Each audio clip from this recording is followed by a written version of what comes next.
ನೋಡಿ ನಮ್ಮ ತಾತನ ಮಾವನ ಮರ ಇದು. ನಮ್ಮ ಸೋದರ ಮಾವಂದು ಅಂದರೆ ನಮ್ಮ ತಾತ ಸೋದರ ಮಾವಂದು ಇಬ್ಬರು ಎರಡೂ ಒಂದೇ.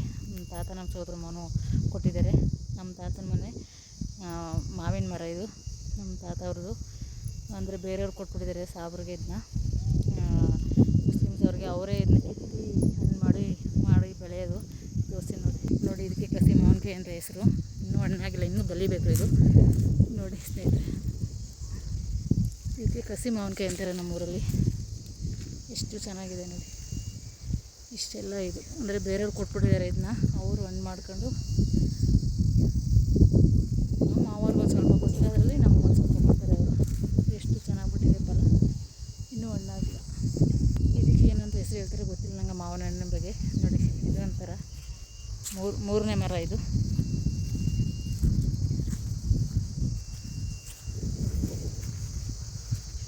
ಹಿಂಗೆ ಇದಕ್ಕೇನಿಲ್ಲ, ಇದಕ್ಕೆ ಹುಲ್ಲಾಕ್ಬಿಟ್ಟು ಹಣ್ಣು ಮಾಡೋದು ಚೆನ್ನಾಗಿರುತ್ತೆ.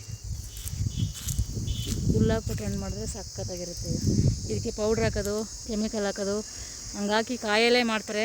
ಇನ್ನು ಇದು ಬಲಿಬೇಕು, ಅದಕ್ಕೆ ಅವರು ಹಣ್ಣಾಗಲಿ ಅಂತ ಬಲಿಲಿ ಅಂತ ಬಿಟ್ಟಿದ್ದಾರೆ. ಬಲ್ತಾದ್ಮೇಲೆ ಅವರು ಇದು ಮಾಡ್ತಾರೆ. ಮೂರನೇ ಮರ ಇದು. ಟೋಟಲ್ 7 ಮರ ಇರೋದಿಲ್ಲಿ. ನೋಡಿ ಇದೊಂಥರ ಹಣ್ಣು, ಕಾಯಿ ಒಂದು ಸ್ವಲ್ಪ ಸ್ವೀಟಾಗಿರುತ್ತೆ.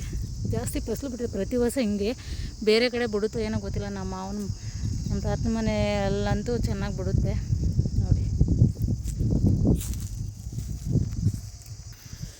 ನೋಡಿ ಚೆನ್ನಾಗಿದೆ.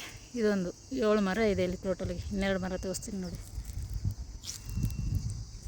1 2 3 4 5. ನಮ್ಮ ಅಪ್ಪನ ಇದೇ ಜಾಗದಲ್ಲಿ ಹಾಕಿದ್ದು ಸ್ನೇಹಿತರೆ. ನಮ್ಮ ಅಪ್ಪ ತೀರೋಗಿದ್ದಾಗ ಇಲ್ಲೇ ಮಲಗಿಸ್ಕೊಂಡಿದ್ದೋ. ಯಾಕೆಂದರೆ ಹಾಸ್ಪಿಟ್ಲಿಂದ ನಮ್ಮ ಅಪ್ಪ ತೀರೋದಾಗ ಕರ್ಕೊಂಬಂದಿದ್ದೋ, ಹೆಣ ತಗೊಬಂದಿದ್ದೋ. ಇದೇ ಜಾಗದಲ್ಲಿ ಮಲಗಿಸಿದ್ರು. ಇದೇ ಜಾಗದಲ್ಲಿ ಮಲಗಿಸಿ ಪಾಪ ಅವ್ರಿಗೆ ಇದು ಮಾಡಿದ್ರು. ಮೇಲ್ಗಡೆ ಹೊಲದಲ್ಲಿ ಹಾಕಿದ್ರು, ತೋರಿಸ್ತೀನಿ ನೋಡಿ. ಇದೊಂಥರ ಹಣ್ಣು. ಹಣ್ಣುಗಳ ಹೆಸರು ಬಗ್ಗೆ ನಂಗೆ ಗೊತ್ತಿಲ್ಲ, ಬಂದು ಮಾತ್ರ ಗೊತ್ತು ಅಷ್ಟೇ. ಕಸಿ ಮಾವಿನ ಹಣ್ಣು ಅಂತ. ಟೋಟಲ್ 6 ಮರ ಇದೆ. 12,000. ಎಷ್ಟು ದಿನದಿಂದ ನೋಡ್ಕೊತಾ ಇದ್ದಾರೆ? ಮಳೆಗಿಲೆ ಊದು ಕಾಯಿ ಬಿದ್ದರೆ ಎತ್ತಿ ಅವ್ರಿಗೆ ಕೊಡ್ಬೇಕಾ? ಅವ್ರಿಗೆ ಕೊಟ್ಬಿಡ್ಬೇಕು. ಪರವಾಗಿಲ್ಲ. ಅಂದರೆ ಸಂಜೆವರೆಗೆ ಇದ್ಬಿಟ್ಟು ಸಂಜೆ ಮನೆಗೆ ಹೋಗ್ತಾರ್ಯಾ? ಹಾಂ, ಒಬ್ಬರೇ? ಹಾಂ, ನಿಮ್ಮ ಮನೆಯವರು ಬಂದಾರಾ? ನೈಟಲ್ಲಿ ಇರಬೇಕಾ? ಯಾಕೆಂದ್ರೆ ಕಿತ್ಕೊಬಿಡ್ತಾರೆ ಅಂತನಾ? ನೋಡಿ ಸ್ನೇಹಿತರೆ, ಇವ್ರು ನೋಡ್ಕೊಳ್ಳೋರ್ಗೆ ಪಾಪ ಇವ್ರಿಗೆ 12,000 ರೂಪಾಯಿ ಸಂಬಳ. ನಮ್ಮೂರವ್ರೆ, ನಮ್ಮೂರಿಂದ ಬಂದು ಇಲ್ಲಿ ನೋಡ್ಕೊಂಡು ಗುಳ್ಳು ಹಾಕೊಂಡಿದ್ದಾರೆ. ಇಲ್ಲ ನೈಟಲ್ಲೆಲ್ಲ ಬಂದು ಉದಿಸ್ಕೊಂಡು ಹೊಂಟೋಯ್ತಾರೆ ಪಾಪ.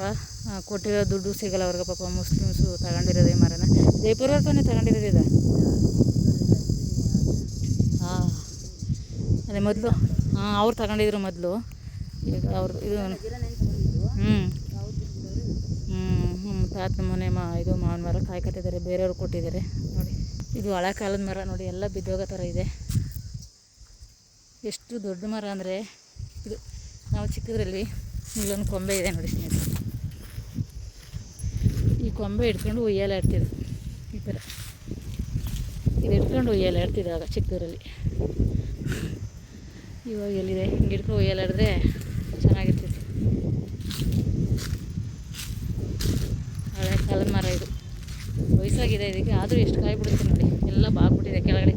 ಕೈಲೇ ಕಿತ್ಕೋಬೋದು, ಕೈಗೆ ಎಟಗುತ್ತೆ ನೋಡಿ. ಕೈಲೇ ಮುಟ್ಬೋದು. ಚೆನ್ನಾಗಿದೆ. ಕೊಟ್ಬಿಟ್ಟಿದ್ದಾರೆ ಇಷ್ಟು ಹಣ್ಣೆಲ್ಲ. ಏನಕ್ಕೆ ನಮಗೆ ಅಂತ ನಮ್ಮ ಅವರು ಕೊಟ್ಬಿಟ್ಟಿದ್ದಾರೆ. ಬೇರೆಯವ್ರಿಗೆ ಭೋಗ್ಯ ಮಾಡಿದ್ದಾರೆ. ಇಷ್ಟು ದುಡ್ಡು ಅಂತ, ವರ್ಷಕ್ಕೆ ಇಷ್ಟು ಅಂತ ಕೊಡ್ತಾರೆ. ಹಾಗಾಗಿ ಹಂಗೆ ಇದೆಲ್ಲ ರೋಗ ಬಂದು ಉದುರೋಗಿರೋದನ್ನು. ಔಷಧಿ ಹೊಡೆದಂತೆ, ಮಳೆ ಇಲ್ಲದಂತೆ ನೋಡಿ. ಬೇಸಿಗೆ ಇಷ್ಟೊತ್ತಿಗೆಲ್ಲ ಹಣ್ಣಾಗಬೇಕಿತ್ತು, ಮಳೆ ಇಲ್ಲದಂತೆ. ಈ ಮಾವಿನ ಮರದ ಕಾಯೆಲ್ಲ ನೋಡಿ ಉದುರೋಗಿದೆ ಪಾಪ. ಏನು ಮಾಡೋದು? ಇಷ್ಟೊಂದು ಉದುರೋಗಿದೆಲ್ಲ. ಇದು ಏನಕ್ಕಿಲ್ಲ, ಲಾಯಕ್ಕಿಲ್ಲ, ಬಿಸಾಕೋದಷ್ಟೇ ನೋಡಿ ಪಾಪ. ಬಿಟ್ಟಿದೆ ಆದರೂ ಇಷ್ಟೊಂದು ಉದುರೋಗಿದೆ ನೋಡಿ. ಎಷ್ಟು ಉದುರೋಗಿದೆ ನೋಡಿ. ಇದೆಲ್ಲ ಲಾಸು. ಹಂಗಾಗಿ ಜಾಸ್ತಿ ಮಡಿಗಳಲ್ಲ, ಅವ್ರಿಗೆ ಕೊಟ್ಬಿಡ್ತಾರೆ, ಭೋಗ್ಯ ಮಾಡಿಬಿಡ್ತಾರೆ. ಇದೆಲ್ಲ ಮೇಂಟೈನ್ ಮಾಡೋಕ್ಕಾಗಲ್ಲ ಅಂತ ನೋಡಿ.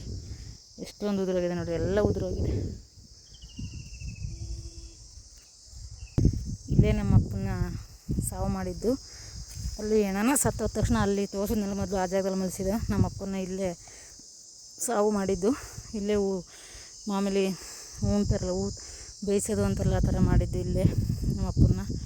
ಇದು ನಮ್ಮ ತಾತನ ಜಮೀನು, ಹಂಗಾಗಿ ಇಲ್ಲಿಗೆ ಹಾಕಿದ್ರು. ನೋಡಿ ಇಲ್ಲಿ ಕಲ್ಲಂಗಡಿ ಹಾಕಿದ್ದಾರೆ, ಇದಕ್ಕೆ ಈ ಥರ ಬೆಡ್ಡೆಲ್ಲ ಹಾಕಿದ್ದಾರೆ. ಇದು ಬರಬೇಕು ಕರೆಕ್ಟಾಗಿ ಅಂದರೆ ಹಿಂಗೆ ಹಾಕಬೇಕು. ಅದೇ ನಾರಿಗೆ ಈ ಥರ ಎಷ್ಟು ಶ್ರಮ ನೋಡಿ ರೈತರಿಗೆ. ಅಂದರೆ ನಮ್ಮಪ್ಪ ಪಾಪ ಹಾಕಿರೋ ಜಾಗ ನೆನಪಾಯಿತು, ಹಂಗೆ ಬಂದನಲ್ಲ, ಹಂಗೆ ಒಂದು ವಿಡಿಯೋ ಮಾಡೋಣ ಅನಿಸ್ತು, ಹಂಗಾಗಿ ಮಾಡಿದೆ. ಏನು ಮಾಡೋದು, ನಾವು ಎಷ್ಟೆಷ್ಟು ದಿನ ಇರಬೇಕು ಅಂತ ದೇವರು ಆಯ್ಸ್ ಕರೆದಿರ್ತಾನೆ, ಅಷ್ಟೇ ದಿನ ಇರೋಕ್ಕಾಗೋದು. ಖುಷಿ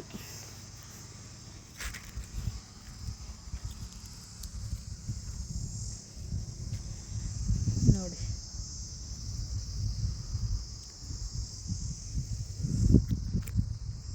ನೋಡಿ ಹೊಂಗೆ ಬೀಜ ಇದು, ಇದರಲ್ಲಿ ಔಷಧಿ ಗುಣಗಳಿದೆ.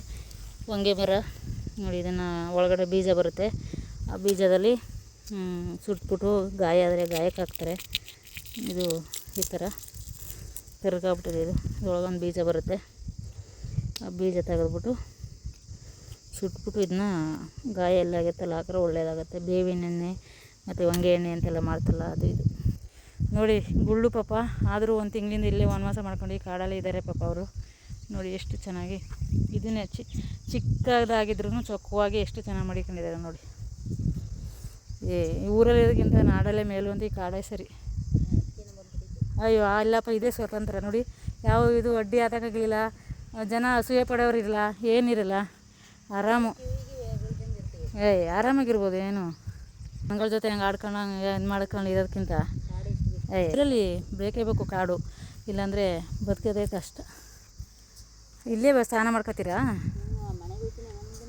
ಹಾಂ, ನೈಟಲ್ಲಿ ಮಾಡ್ಕೊಂಡು ಬೇವಿನ ಮರಲ್ಲ ಪಾಪ, ಹಂಗೆಲ್ಲ ಮಾಡೋಕ್ಕೋಗ್ಬೇಡಿ, ಕತ್ಲೆ ಅಲ್ವಾ. ನಮ್ಮಪ್ಪನ ಇಲ್ಲೇ ಸಾವು ಮಾಡಿದ್ದನು, ಅಲ್ಲಿ ಮೇಲ್ಗಡೆ ಹಾಕೋರು. ನಮ್ಮ ಮಾವಂದು ಇಲ್ಲಿ ನಮ್ಮ ತಾತಂದಲ್ಲೂ ಇದು ಜಮೀನು, ಮೇಲ್ಗಡೆದು ಅವ್ರದ್ದೇ, ಇದು ಅವ್ರದ್ದೇ. ಇದನ್ನು ಅದೇ ಅವರು ಕೊಟ್ಬಿಟ್ಟಿದ್ದಾರೆ ಬೆಳೆಯೋಕ್ಕೆ.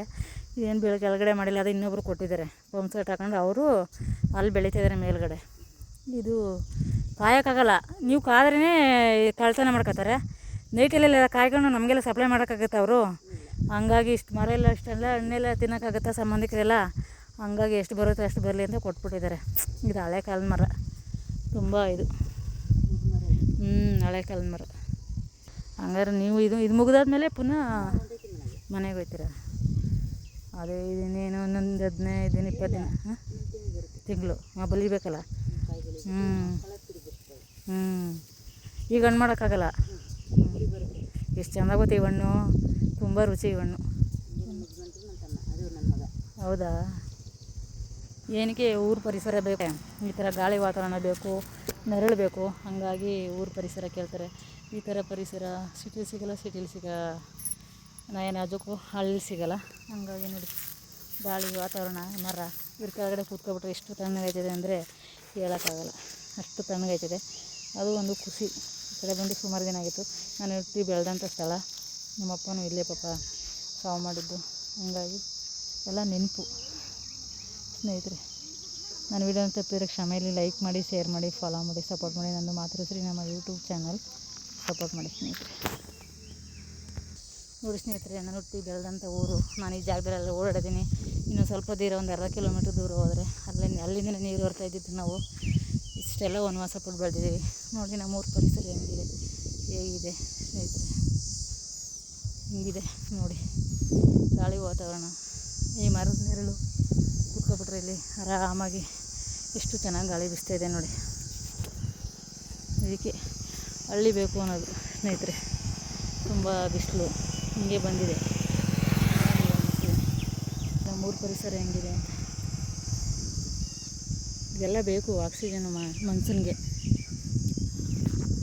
ಅವಾಗ ಗಾಳಿ ಇದೆಲ್ಲ ಕುಡಿದು ಬೇಜಾರು. ಅವಾಗವಾಗ ನಾನು ಹಿಂಗೆ ಬಂದು ಗಾಳಿ ತಗೊಳ್ತಾಗತ್ತೇನೆ ಸ್ನೇಹಿತರೆ. ನಾವು ಹುಟ್ಟಿ ಬೆಳೆದಂಥ ಊರು.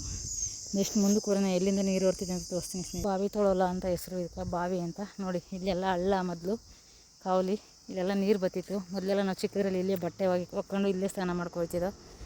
ಇವಾಗ ನೀರಿಲ್ಲ, ಬೇಸಿಗೆ ಅಲ್ವ, ಹಂಗೆ ಮಳೆಗೆ ಬಂದರೆ ಬರುತ್ತೆ ನೀರು. ಅದಕ್ಕೆ ಒಡಕೆ ಅಂತ ಹೆಸರು. ತುಂಬಿ ಹರಿತಿತ್ತು ನೀರು. ಇವಾಗ ನೀರಿಲ್ಲ, ಮಾಳು ಬಿದ್ದು ಹೋಗೈತೆ ಪಾಪ ಎಲ್ಲ. ಮೆಟ್ಲು ಹತ್ಕೊಂಡು ನಾವು ನೀರು ಹೊತ್ಕೊಂಡು ಅವಾಗ ಬತ್ತಿದ್ದು. ಇದೇ ನೆಲಬಾವಿ ಅಂತ ಇತ್ತು. ನೋಡಿ ಆಡು ಕುರಿ ಮೇಯಿಸ್ತಿದ್ದಾರೆ ರೈತರು. ಇದೇ ನೆಲಬಾವಿ ಅಂತ. ಇವಾಗ ಮುಚ್ಚೋಗಿದೆ, ಮುಚ್ಚಿಲ್ಲ, ಒಳಗಡೆ ನೀರಿದೆ, ಇಲ್ಲ ನೀರಿಲ್ಲ, ಬತ್ತೋಗಿದೆ. ನೆಲಬಾವಿ ಅಂತ ನೋಡಿ. ಎಲ್ಲ ಕಲ್ಲೆಲ್ಲ ಚಪ್ಪಲಿ ಕಲ್ಲೆಲ್ಲ ಬಿದ್ದೋಗಿದ್ರೆ ಮೇಲೆ ನಿಂತ್ಕೊಂಡು ನೀರು ಸೇರಿಕೊಂಡು ನೀರು ಸ್ನಾನ ಮಾಡಿ, ಇಲ್ಲಿಂದ ನೀರು ಹೊತ್ಕೊಂಡು ಸ್ನಾನ ಮಾಡ್ಕೊಂಡು ಬಟ್ಟೆ ಹಾಕ್ಕೊಂಡು ಆ ಥರ ಜೀವನ ಮಾಡ್ತಿದ್ದೋ. ತುಂಬ ಕಡು ಬಡಿಸ್ತಾನೆ ಆವಾಗ ನಾವು ಚಿಕ್ಕವರು ಇರುವಾಗ. ನೋಡಿ ಇಲ್ಲಿಂದ ನೀರು ಹೊತ್ಕೊಬತ್ತಿದ್ದು.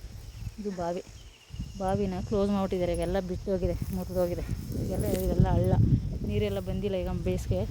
ನೋಡಿ ಆಡು ಕುರಿಗಳು ಹಿಂಗೆ ಮೇಯಿಸ್ಬೇಕು, ಮೇಯಿಸೋದು ತಗೊಂಬಂದು ಕಟ್ ಮಾಡ್ಕೊಂಡು ತಿನ್ನೋದು, ಈ ಥರ ಮಾಡ್ತಾರೆ ನೋಡಿ.